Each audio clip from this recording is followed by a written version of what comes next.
નમસ્કાર વિદ્યાર્થી મિત્રો, રુદ્ર એજ્યુકેશન હેશટેગ શ્રી સુરતી ચેનલમાં આપ સર્વનું હાર્દિક સ્વાગત કરું છું। આજે આપણે રુદ્ર એજ્યુકેશનના માધ્યમ દ્વારા ગુજરાત માધ્યમિક અને ઉચ્ચતર માધ્યમિક શિક્ષણ બોર્ડ ગાંધીનગર દ્વારા આયોજિત ધોરણ 10 વિષય ગુજરાતી એકમ કસોટી 2 ઓગસ્ટ 2024 જે તારીખ 8/8/2024ના રોજ લેવાયેલ હતી તેનું સંપૂર્ણ સચોટ સોલ્યુશન મેળવીશું। આના જેવા અન્ય ઉપયોગી વિડીયો તથા પીડીએફ ફાઇલ મેળવવા માટે અમારી ચેનલને લાઇક કરો, શેર કરો, સબસ્ક્રાઇબ જરૂરથી કરશો અને બેલ આઇકોન દબાવવાનું ભૂલશો નહીં, જેથી અન્ય માહિતી આપ સુધી અમે ઝડપથી પહોંચાડી શકીએ। તો શરૂ કરીએ એકમ કસોટી 2 ધોરણ 10 વિષય ગુજરાત વિભાગ એ, જેનો પેટા વિભાગ અ। નીચે આપેલા જોડકા યોગ્ય રીતે જોડીને ફરીથી લખો। અ વિભાગની અંદર સાહિત્ય કૃતિ આપી છે અને બ વિભાગની અંદર મૂળ સંગ્રહ આપ્યા છે।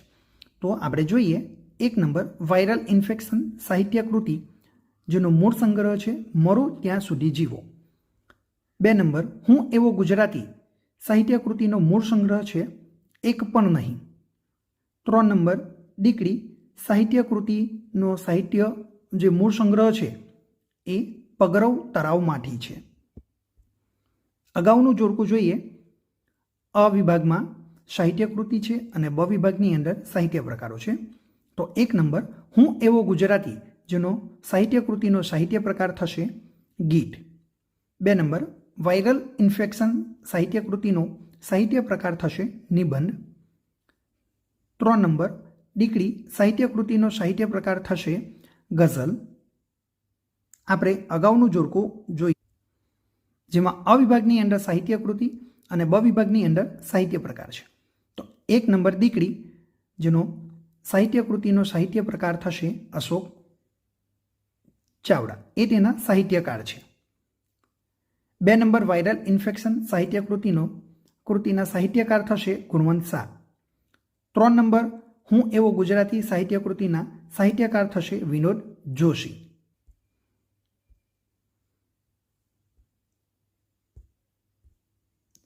વિદ્યાર્થી મિત્રો, આપણે બ પેટા વિભાગ જોઈએ। નીચે આપેલ વિકલ્પોમાંથી યોગ્ય વિકલ્પ પસંદ કરી ખાલી જગ્યા પૂરવાની છે, જેમાં 1 નંબર કવિ અશોક ચાવડાનું ઉપનામ ખાલી જગ્યા છે, તો જવાબ આવશે બેદિલ। 2 નંબર દીકરી સ્વર્ગમાં ખાલી જગ્યા ઝલકમાં દેખાય છે, જવાબ આવશે દેવીઓની। 3 નંબર સુર શરણાઈ એ ખાલી જગ્યાનો અણસાર છે, તો જવાબ આવશે લગ્નનો।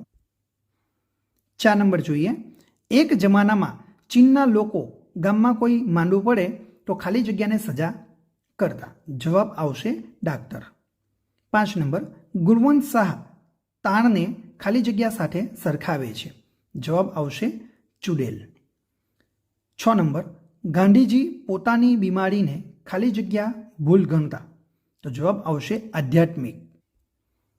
7 નંબર માનવી શરીર સાથે નિર્દયતાપૂર્વક વર્તે છે, બરાબર, તો જવાબ આવશે અહીંયા ગાડી શરીર, આપણે સાથે જ બોલી ગયા છે।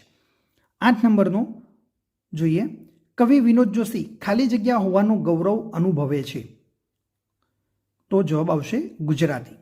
9 નંબર કવિ વિનોદ જોશી ખાલી જગ્યા ઉત્સવને ગુજરાતનો ગર્ભદીપ માને છે, જવાબ આવશે નવરાત્રિ। 10 નંબર ગુજરાતના પ્રાણમાં ખાલી જગ્યાનો ધબકાર છે, જવાબ આવશે રત્નાકર। આપણે પેટા વિભાગ ક જોઈએ। નીચે આપેલા પ્રશ્નોના એક વાક્યમાં ઉત્તર લખો। પ્રશ્ન 1, દીકરીની સમજણ વિસ્તરી છે તેવું કયા કારણે કહી શકાય? જવાબ આવશે પહેલા જેના માથે પિતા હાથ ફેરવીને વહાલ કરતા, આશીષ આપતા, એ દીકરી પિતાને હાથ દે સહારો આપે છે, તેથી કહી શકાય કે દીકરીની સમજણ વિસ્તરી છે। પ્રશ્ન નંબર 2, સ્નેહનું ઝરણું એટલે શું? તો જવાબ આવશે સ્નેહનું ઝરણું એટલે દીકરી। પ્રશ્ન નંબર 3 જોઈએ, દીકરીના સંસ્કારી ઉછેર માટેની કઈ વાત કાવ્યમાં જણાવી છે? તો જવાબ આવશે દીકરીના સંસ્કારી ઉછેર માટે ખડકમાંથી દીકરીનું શિલ્પ કોતરે છે, લાજ, મર્યાદા, શરમ, ગૌરી વ્રત જેવી પરંપરાગત હારમાળામાં દીકરી હંમેશા ફડક બીકમાં ઉછરતી રહે છે, આ વાત કાવ્યમાં જણાવી છે। પ્રશ્ન નંબર 4 જોઈએ, દીકરી કાવ્યને આધારે ખડક તિલક જેવા પ્રાસયુક્ત શબ્દો લખવાના છે. તો જવાબ આવશે દીકરી કાવ્યને આધારે ખડક, તિલક જેવા પ્રાસયુક્ત શબ્દો આપણે જોઈએ તો ઝલક, તિલક, ખડક, ફડક, ફલક, પલક આ બધા પ્રાસયુક્ત શબ્દો આપણને રહેલા જોવા મળશે. આગળનો પ્રશ્ન આપણે જોઈએ. પ્રશ્ન નંબર 5. દીકરી કૃતિમાં કયા વ્રતનો ઉલ્લેખ છે? તો જવાબ આવશે દીકરી કૃતિમાં ગૌરી વ્રતનો ઉલ્લેખ છે. પ્રશ્ન નંબર 6. માંદા પડનાર માણસને કેદની સજા થાય આ વિચાર કોનો છે? જવાબ આવશે માંદા પડનાર માણસને કેદની સજા થાય આ વિચાર સેમ્યુઅલ બટલરનો છે. પ્રશ્ન નંબર 7. ભારતમાં ગંદકીથી ભારે ખલેલ પામનાર સંત કોણ છે? તો જવાબ આવશે ભારતમાં ગંદકીથી ભારે ખલેલ પામનાર સંત સ્વામી વિવેકાનંદ હતા. પ્રશ્ન નંબર 8 જોઈએ. લેખક રોગ અને આરોગ્ય અંગે શું કહે છે? લેખક જવાબ આવશે લેખક રોગ અને આરોગ્ય અંગે કહે છે કે આપણે ત્યાં રોગ નિયમ છે અને આરોગ્ય અપવાદ છે. પ્રશ્ન નંબર 9 જોઈએ. ગુણવંત શાહના મતે વાયરલ ઇન્ફેક્શન એટલે શું? તો જવાબ આવશે વાયરલ ઇન્ફેક્શન એટલે મોકલનારના સરનામા વગરનું વીપી પાર્સલ. પ્રશ્ન નંબર 10. કેવું મન નશા તરફ જલ્દી વળે છે? તો જવાબ આવશે અસ્વસ્થ અને અસ્વસ્થ મન નશા તરફ જલ્દી વળે છે. કેવું મન નશા તરફ જલ્દી વળે છે? તો જવાબ આવશે અસ્વચ્છ અને અસ્વસ્થ મન નશા તરફ જલ્દી વળે છે. આપણે 11 નંબરનો પ્રશ્ન જોઈએ. ગુણવંત શાહ ગળદો તર્ક કોને કહે છે? એક સ્ત્રીનો ફોટો અખબારમાં છપાયો. 127 વર્ષની એ સ્ત્રી ધૂમ્રપાન કરી રહી હતી. તેણે મુલાકાતમાં જણાવ્યું કે હવે તેણે સિગારેટની સંખ્યા ઘટાડી કાઢી છે. આવા દાખલા બને તેથી ધૂમ્રપાન ચાલુ રાખવું એ ગળદો તર્ક છે. પ્રશ્ન નંબર 12. ગુજરાતના શિરે કોના આશીષનો વિસ્તાર છે? તો જવાબ આવશે હું એવો ગુજરાતી ભારત માતાની આશીષનો વિસ્તાર છે. આપણે અગાઉ જોઈએ પ્રશ્ન નંબર 13. હું એવો ગુજરાતી કાવ્યમાં આવતા કવિઓના નામ જણાવો. તો જવાબ આવશે હું એવો ગુજરાતી કાવ્યમાં મીરાબાઈ, કવિ પ્રેમાનંદ, વિજાણન, નરસિંહ મહેતા વગેરે કવિઓના નામનો ઉલ્લેખ છે. પ્રશ્ન નંબર 14. હું એવો ગુજરાતી કાવ્યમાં કવિ નરસિંહ મહેતાને શા માટે યાદ કર્યા છે? તો હું એવો ગુજરાતી કાવ્યમાં કવિ નરસિંહ મહેતાને આપણે પ્રભાતિયા માટે યાદ કર્યા છે. નરસિંહ મહેતાને શાના માટે યાદ કર્યા છે? પ્રભાતિયા માટે. નરસિંહ મહેતાને આદિ કવિ તરીકેનું પણ બિરુદ પ્રાપ્ત થયું છે વિદ્યાર્થી મિત્રો, એ પણ યાદ રાખજો. પ્રશ્ન નંબર 15 જોઈએ. હું એવો ગુજરાતી કાવ્યમાં કવિ સરદાર પટેલ અને ગાંધીજીની કઈ વિશેષતાને યાદ કરે છે? તો જવાબ આવશે હું એવો ગુજરાતી કાવ્યમાં કવિ સરદાર પટેલની હાંક અને ગાંધીજીના મૌનની વિશેષતાને યાદ કરે છે. હવે વિદ્યાર્થી મિત્રો અહીં આગળ આપણી પાસે વિભાગ બીનું સંપૂર્ણ સોલ્યુશન તૈયાર છે, બરાબર છે? તો એ જોઈએ. પ્રશ્ન બી વિભાગનો પેટા વિભાગ અ. નીચે આપેલા પ્રશ્નોના 3-4 વાક્યોમાં ઉત્તર લખો. પ્રશ્ન નંબર 1 છે દીકરીને માટે હાથ ફેરવવો અને દીકરી હાથ દે એમાં શો ફરક છે? તો જવાબ આવશે દીકરી પરિવારનું અનમોલ મોતી છે. તેના નિસ્વાર્થ પ્રકાશથી પરિવારમાં આનંદના ઓજસ પથરાય છે. આવી વહાલસોઈ દીકરીના માથે પિતા હાથ ફેરવીને ઉજ્જવળ જીવનની શુભેચ્છાઓ અને શુભકામનાઓ પાઠવે છે. એ જ દીકરી મોટી થાય અને પિતાને હાથ આપે એટલે સમજણપૂર્વક પિતાને એમના જીવનમાં પૂરક થાય છે, મદદ કરે. આમ દીકરી પ્રત્યેની પિતાની જવાબદારી અને બદલામાં દીકરીની પિતા પ્રત્યેની સમર્પણ ભાવના કાવ્યમાં વ્યક્ત થઈ છે. આપણે અગાઉનો પ્રશ્ન જોઈએ. પ્રશ્ન નંબર 2. કોતરે છે કોઈ વર્ષોથી ખડકમાં દીકરી પંક્તિનો ભાવાર્થ આપણે સ્પષ્ટ કરવાનો છે. તો જવાબ આવશે જે પરિવારમાં દીકરીનો જન્મ થયો હોય તે પરિવારનું ધન ભાગ્ય છે. જેમ પથ્થરના ટુકડાને કોઈ શિલ્પીના તાંકડાના ઘા પડે છે ત્યારે તે ટુકડો પ્રતિમાનું રૂપ ધારણ કરી તેના મૂલ્યને વધારે છે, તેમ મા બાપના ઉત્તમ સંસ્કારોનું સિંચન પામીને ઉછરેલી દીકરી ખડકમાંથી કંડારાયેલા શિલ્પ જેવી બની કુટુંબને ઉજાડે છે. પ્રશ્ન નંબર 3 જોઈએ. ઉછરે છે રોજ કાયમથી ફડકમાં દીકરી દ્વારા કવિ શું સૂચવે છે? તો જવાબ આવશે કુટુંબમાં દીકરા અને દીકરીના ભેદભાવને મિટાવવાની વાતો થાય છે, પરંતુ વાસ્તવિકતા જુદી છે. દીકરીને લાજ, મર્યાદાની અને શરમના બંધનો સ્પર્શે છે. ભાવિ જીવનની સુખાકારી માટે આસ્થા, શ્રદ્ધાના બંધનને બંધાઈને વ્રતોની હારમાં ગોઠવાય સતત ફરક અને ડર સાથે તેને ઉછળવું પડે છે. તેથી કવિને દીકરી ફડકમાં ઉછેરી રહી છે તેમ કહેવું પડે છે. પ્રશ્ન નંબર 4 જોઈએ. લેખક કઈ બાબતોને તંદુરસ્ત સમાજની મર્યાદાઓ ગણાવે છે? જવાબ આવશે કિડિયારાની જેમ ઓપીડી પુષ્કળ દર્દીઓથી ઉભરાઈ એ સભ્ય સમાજની મર્યાદા છે. અનાથ આશ્રમમાં બાળકોની અને ઘરડા ઘરમાં વૃદ્ધોની સંખ્યા વધે એ પણ તંદુરસ્ત સમાજની મર્યાદા છે. પ્રશ્ન નંબર 5 જોઈએ. લેખકના મતે ઘરમાં કોનો પ્રેમ મળવાથી માણસ વ્યસની બનતો અટકી જશે? તો જવાબ આવશે પ્રત્યેક માણસને માં, બહેન, ભાભી, પિતા, પત્ની અને મિત્ર તરફથી ભરપૂર સ્નેહ મળી રહે તો તે વ્યસની બનતો અટકી જશે. પ્રશ્ન નંબર 6 જોઈએ. રોગના મૂળમાં સમજણનો અભાવ છે, ટૂંકમાં ચર્ચા કરવાની છે.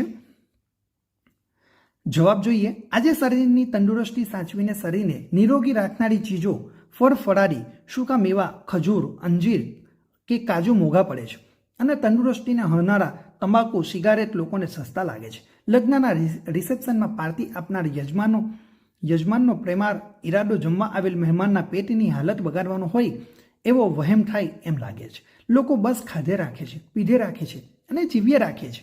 માંદગી ઘર કરી ગઈ છે. તંદુરસ્તી પ્રત્યેની સજાગતાની તાતી જરૂરિયાત છે. તંદુરસ્તીના પાયામાં તંદુરસ્ત સમાજ અને તંદુરસ્ત દેશ છે. આમ રોગના મૂળમાં સમજણનો અભાવ હોય છે. પ્રશ્ન નંબર 7 જોઈએ. લેખક હૃદય રોગના કયા કયા કારણો ગણાવે છે? તો જવાબ આવશે શરીરને સાચવવા માટે સહેજ પણ શ્રમ ન કરવો, પરિશ્રમ કર્યા વિના બેઠા બેઠા મનગમતું ખાઈ પીને જીવન જીવવું, બેઠાડાપણાથી ભરેલું જીવન જીવવું, આરોગ્ય તરફ બેદરકારી દાખવવી વગેરે કારણોને ગણાવે છે. પ્રશ્ન નંબર 8 જોઈએ. ગાંધીજીના સત્યરૂપી મૂલ્યને આયુધની ઉપમા શા માટે આપી છે? જવાબ આવશે કવિએ ગાંધીજીના સત્યને આયુધ એટલે કે શસ્ત્ર કહ્યું છે.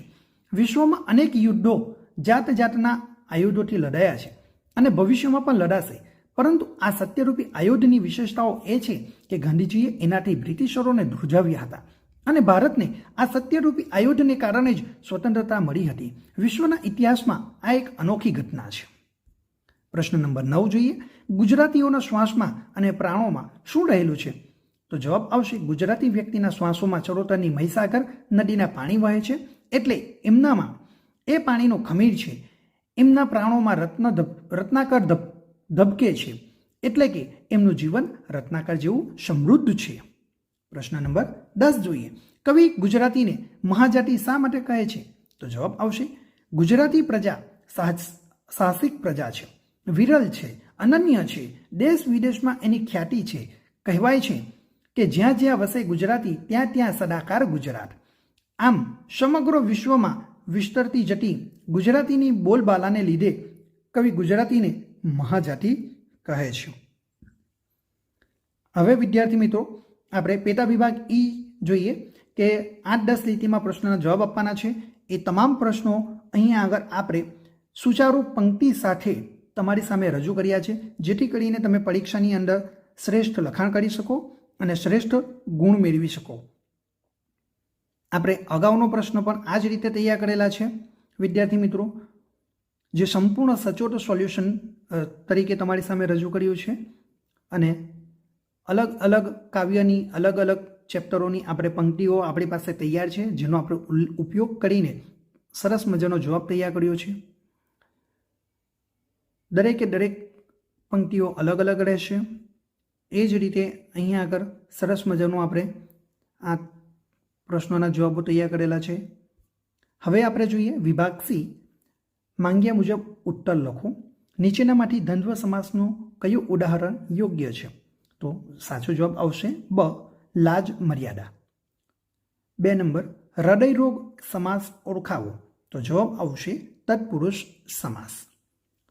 3 નંબર, નીચેનામાંથી કયો વિકલ્પ ખોટો છે? તો જવાબ આવશે બ, પરમેશ્વર બહુવ્રીહી સમાસ. પ્રશ્ન નંબર 4, નીચેનામાંથી કયું સામાસિક પદ જુદું પડે છે? તો જવાબ આવશે બ, શશી વદની. પ્રશ્ન નંબર 5, દ્વિગુ સમાસમાં પ્રથમ પદ એટલે કે પૂર્વ પદ સંખ્યાવાચક હોય છે તો ઉપપદ સમાસમાં બીજું પદ ઉત્તર પદ કેવા પ્રકારનું હોય છે? તો જવાબ આવશે ડ, ક્રિયા સૂચવ ટુ. પેટા વિભાગ બ જોઈએ. માંગ્યા પ્રમાણે ઉત્તર લખો. 1 નંબર, નીચેનામાંથી કયો પ્રત્યય પર પ્રત્યય તરીકે લાગતો નથી? તો જવાબ આવશે ડ, નિસ. 2 નંબર, નીચેનામાંથી કયા શબ્દમાં પૂર્વ અને પર પ્રત્યય બંને પ્રત્યય લાગેલા છે? તો જવાબ આવશે નિરભિમાની. 3 નંબર, નીચેનામાંથી પૂર્વ પ્રત્યયવાળો શબ્દ ઓળખાવો. તો જવાબ આવશે અ, વિજ્ઞાન. 4 નંબર, નીચેના શબ્દમાં પૂર્વ પ્રત્યય છે કે પર પ્રત્યય છે તે ઓળખાવો. સમજણ શબ્દો છે તેમાં કયો પ્રત્યય છે? તો આપણે જોવાનું કે પર પ્રત્યય લાગ્યો છે. પ્રશ્ન નંબર 5, બિન પ્રત્યયનો ઉપયોગ કરી નવો શબ્દ બનાવો. બિન પ્રત્યયનો ઉપયોગ કરીને આપણે નવા શબ્દ બનાવવાના છે. તો જોઈએ તો બિનજરૂરી, બિન અનુભવી, બિન શરતી, બિનચૂક, બિન આવડત, બિન ઉપજાઉ અને બિન જવાબદાર. પેટા વિભાગ ક, માંગ્યા પ્રમાણે ઉત્તર લખો. તો પહેલો પ્રશ્ન છે સાચી જોડણી શોધીને લખો. તો ક, હોસ્પિટલ. 2 નંબર, નિયમની રીતે અલગ પડતી જોડણી શોધો. તો જવાબ આવશે બ, નાગરિક. 3 નંબર, નીચેનામાંથી કઈ જોડણી ખોટી નથી? તો સાચો જવાબ આવશે બ, કુમકુમ. 4 નંબર, નીચેનામાંથી ખોટી જોડણી શોધો. તો જવાબ આવશે ક, નિરોગી. 5 નંબર, આપેલ જોડણીના વિકલ્પોમાંથી સાચી જોડણી શોધો. તો જવાબ આવશે ગિરનારી, જેમાં ગ એ હસ્વ અને નારીમાં રી એ દીર્ઘ આવશે. વિદ્યાર્થી મિત્રો, આપણી પાસે વિભાગ ડીનું જે અહેવાલ લેખન છે એ અહેવાલ લેખનનું પણ સંપૂર્ણ સોલ્યુશન આપણી પાસે રહેલું છે, જે આપણે તમારી સામે રજૂ કરી રહ્યા છીએ. બીજો અહેવાલ છે તમારી શાળામાં યોજાયેલ યોગ દિવસની ઉજવણીનો અહેવાલ પણ આપણી પાસે રજૂ કરેલો છે, આપણે તૈયાર કરેલ છે, જે તમે તમારી રીતે લખી શકશો. તમે આ સંપૂર્ણ સચોટ સોલ્યુશનની PDF ફાઇલ તમે મેળવવા માટે તમને ડિસ્ક્રિપ્શનમાં જે નંબર આપ્યો છે એ નંબરનો ઉપયોગ કરીને તમે PDF ફાઇલ મેળવી શકો છો. વિદ્યાર્થી મિત્રો, વૃક્ષારોપણ વિશેનો અહેવાલ પણ આપણે રજૂ કર્યો છે, જે પણ તમે લખી શકો છો. વિદ્યાર્થી મિત્રો, ધોરણ 10ની એકમ કસોટી 2 વિષય ગુજરાતી, જેનું સંપૂર્ણ સચોટ સોલ્યુશન આપણે જોઈ રહ્યા છીએ. અગાઉ પણ આપણે વિદ્યાર્થી મિત્રો આવા અવનવા વિડીયો અપલોડ કરેલ છે. ચોથો અહેવાલ છે વય નિવૃત્ત શિક્ષકનો વિદાય શુભેચ્છા સમારંભનો અહેવાલ, એ પણ આપણી પાસે આપણે સરસ રીતે લખેલ છે. વિદ્યાર્થી મિત્રો, ત્યાર પછી આવશે નિબંધ લેખન. તો નિબંધ લેખનની અંદર સરસ મજાની પંક્તિઓનો ઉલ્લેખ કરીને આપણે અહીં આગળ નિબંધ રજૂ કરેલ છે, જેમાં અલગ અલગ પંક્તિઓનો આપણે ઉપયોગ કર્યો છે. વિદ્યાર્થી મિત્રો, તમે તમારી મૌલિકતાનો ઉપયોગ કરીને પણ અહીં નિબંધ સરસ રીતે લખી શકો છો. આજની જે નાળી છે તેના વિશેની વાત રજૂ કરી હતી, બરાબર.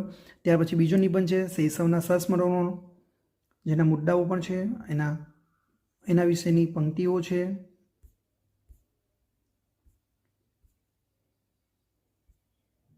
ત્રીજો નિબંધ છે જીવનમાં રમતગમતનું મહત્વ, જે સરસ રીતે અહીંયા આગળ આપણે રજૂ કરેલ છે.